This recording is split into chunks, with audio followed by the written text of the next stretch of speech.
Telugu Desam Janasena party అధికారంలోకి వస్తే కాపు corporation ద్వారా ప్రతి జిల్లా నియోజకవర్గ కేంద్రాలలో కాపు తెలగ బలిజ ఒంటరి కులస్తులకు కళ్యాణ మండపాలు నిర్మిస్తామని పాలకొల్లు ఎమ్మెల్యే నిమ్మల రామానాయుడు చెప్పారు.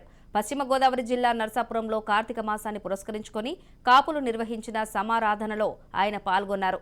నరసాపురంలో కళ్యాణ మండపం ఆధునీకరణకు ఎన్ఆర్ఐ కొవ్వల నాయుడు 1,50,00,000 ఆర్థిక సాయం అందించడం అభినందనీయమని అన్నారు. అంతకుముందు కొవ్వలి నాయుడు దంపతులను కాపు సంఘం ఆధ్వర్యంలో ఘనంగా సత్కరించారు.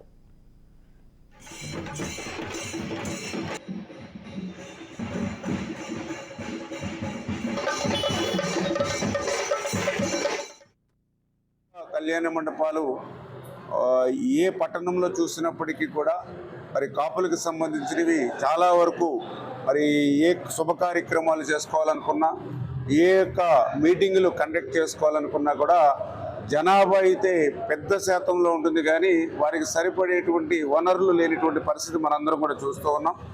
అటువంటి స్థితిలోనే మరి ఈ తెలగ కళ్యాణ మండపం కూడా మరి గతంలో ఎప్పుడో 15-20 సంవత్సరాల క్రితమే మరి చినిమెల్లి సత్యనారాయణ గారు డాక్టర్ గారు ఆధ్వర్యంలో ఆ రోజు ప్రారంభమై మరి నిధులు మరి లేమితో అట్లా అసంపూర్తిగా ఉన్నటువంటి స్థితిలో ఈరోజు పూర్తి స్థాయిలో ఈ రకంగా ఆధునీకరణ చెందడం చాలా సంతోషం.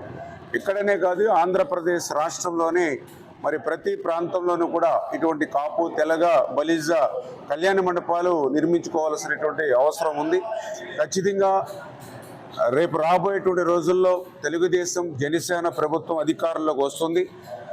ఏదైతే నిర్వీర్యమైపోయినటువంటి కాపు కార్పొరేషన్ని మళ్ళీ వెలుగులోకి తీసుకొచ్చి ఆ కాపు కార్పొరేషన్ ద్వారా జిల్లా స్థాయిలో అయితే ఒక 5 కోట్ల రూపాయలు, అదేవిధంగా నియోజకవర్గ స్థాయిలో అయితే ఒక 2 కోట్ల రూపాయలు కాపు కార్పొరేషన్ నుంచి కళ్యాణ మండపాలకి నిధులు వెచ్చించి ప్రతి నియోజకవర్గంలోనూ ప్రతి జిల్లాలోనూ కూడా ఇటువంటి కళ్యాణ మండపాలను పెద్ద ఎత్తున నిర్మాణం